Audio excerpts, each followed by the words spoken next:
And the military, whose duty is to protect the lives and safety of the people, once again faced criticism for intervening in politics with the failed martial law attempt. Now, since that night, South Korea's armed forces have been working to reform themselves.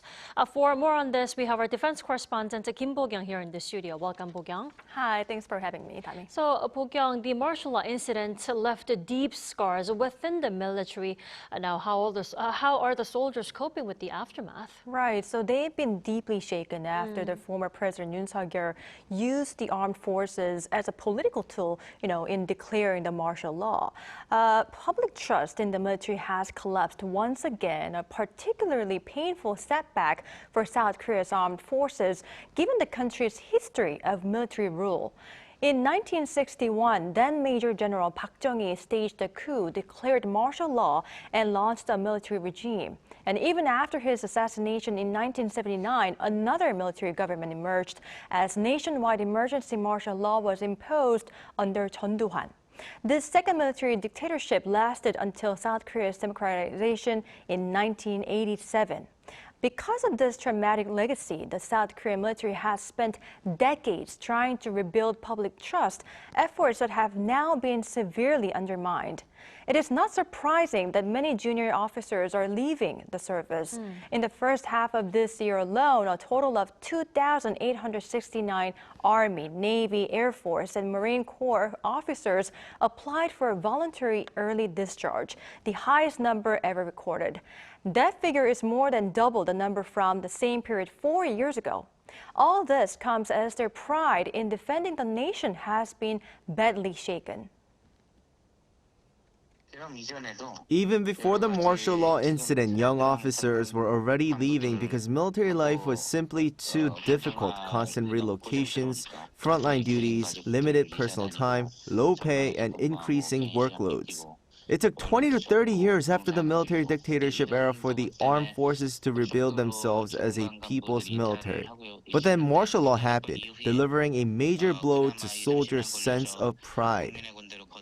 I do have to say it must have been extremely frustrating for the military. Now, amid this fallout, President Yoon Suk Yeol appointed a civilian as a defense chief to drive reform within the armed forces. Is that correct? Right. To erase the traces of the martial law, President Yoon Suk Yeol appointed a 5-term lawmaker as a defense minister, which was An Kyu-baek, becoming the first civilian defense chief in 64 years. Right. And in his inauguration speech, he pledged to transform the military into a people's military and work to regain the public's trust.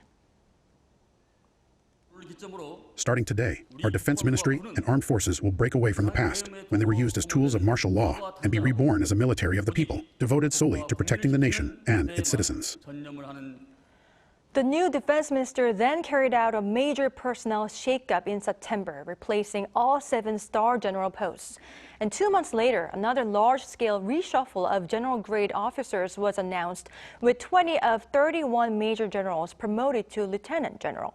The expert says it is necessary to punish those directly involved in the martial law declaration, but also stresses the need to ensure stability and fairness in personnel appointments. Everyone agrees that the small number of people clearly involved in the martial law attempt should be punished. But if the military suddenly changes the balance of people from certain backgrounds or rushes to put people into roles they're not suited for, it becomes very hard for others to accept those decisions. And to prevent the military from becoming entangled in such unlawful orders, I believe the lawmakers have introduced a bill that will give service members the right to refuse such orders. Tell us more, right? Right. So this is in line with the government's plan to revise the provisions that require civil servants to follow superiors' commands, even when they could be unlawful or improper. The Defense Ministry, as you mentioned, has backed revisions to the Basic Act of the Service of military personnel, seeking to enshrine service members' right to reject unlawful or improper commands. In fact, several officers have already been promoted for refusing to carry out orders on December 3rd. Given that strict obedience is to superiors is central to military culture, the legal revision and these promotions have raised concerns both inside and outside the armed forces. Some experts argue that if a disobedience clause is to be introduced, there should at least be a clear distinction between wartime and peacetime, meaning this issue is likely to remain a topic of debate. That's a very good point. A lot of careful thought will be needed going forward. Bo-kyoung, thanks for coming in tonight. Thank you.